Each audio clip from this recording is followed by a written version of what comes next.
Hi there, this is Alex of DCCTRAIN LLC, model chain store in Cincinnati, Ohio. Today, guys, I want to show you my latest installation. That item not coming every day to the store.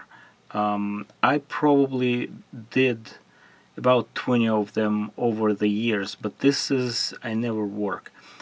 This is newer model with high efficiency motor, and looks like it's going to be ready for DCC, means the board, but it's still absolutely far away from be DCC ready, because if especially motor section, because I remodel it completely, so some of the DCC decoder manufacturer need a redesigned board and somehow connect motor to that board. So it's kind of halfway. It's helped me a lot. Also very helpful. I'm using original LEDs, white for headlight, and they directional changing to the red. So let's zoom and go over the both units. Let's talk about the set. Entire set has 10 cars. I got only 2 because I don't need the rest of them. It will be nice to take the video of all of them, but oh well. So I got both end cars from every end. One is motorized and one just a dummy, but shells look alike, absolutely identical. However, if I'm taking shelf from motorized cars, I mark it for that particular body, and if I'm taking shelf from the dummy, and also I mark it and putting it back.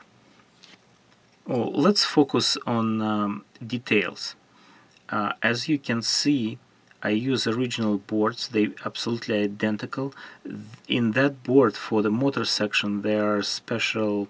It was special capacitor and special, I believe, transistor with a filter or some kind of electronics in it to filter AMI.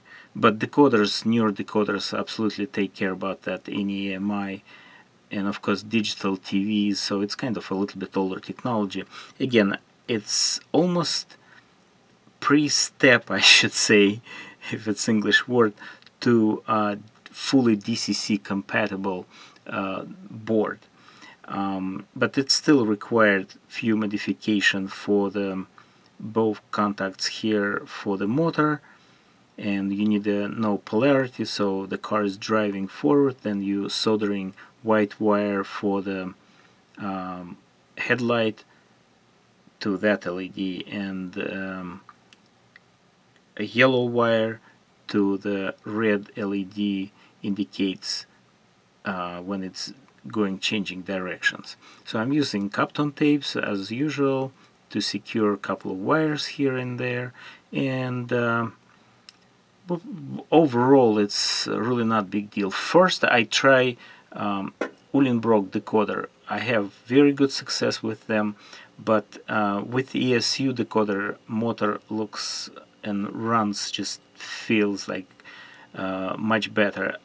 It probably depends on the frequency of modulation and different factors, but I just change my mind and use always I using Uhlenbrock those days, sometimes Lens, but Lokpilot version 4 is great right now by ESU. Now in this car, it's identical to the board, identical to the motorized car, and I use try to show you if you can see right there, right here. So, and for the light control, I use TCS decoder FL2,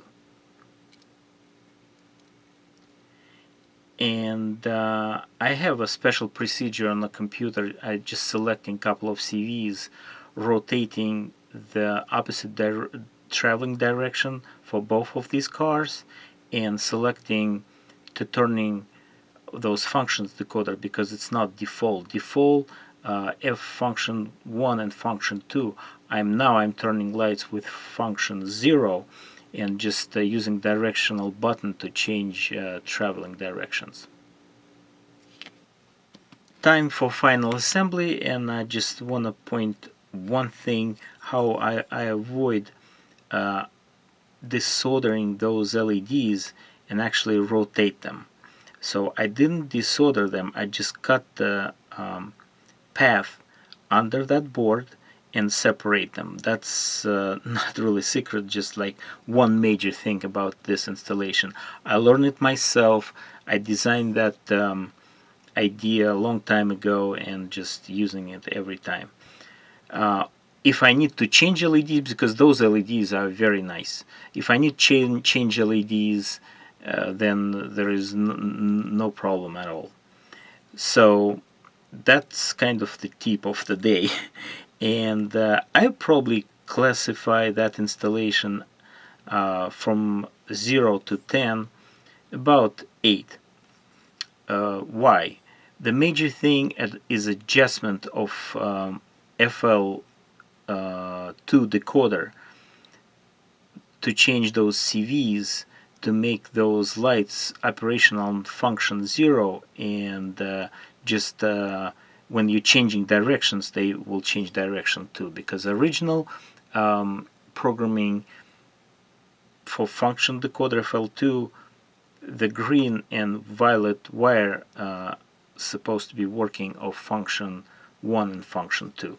In that case it's not working for me, so I have to reprogram. That's maybe possible big deal for you guys not familiar with the system and how remapping functions. But overall it's again not big deal. The major thing, it's disassembled, actually dismantle the both parts. There is special diaphragm, and I'll show you right now. Let's zoom out a little bit. Okay, so that diaphragm for the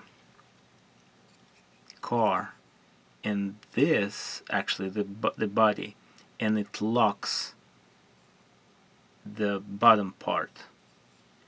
That's they different from model to another model, but that's major thing. Okay, let's put them together.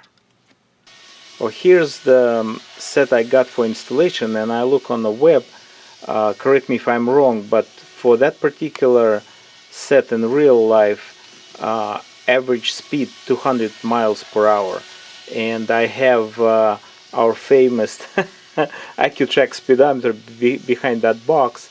Let's look at the speed.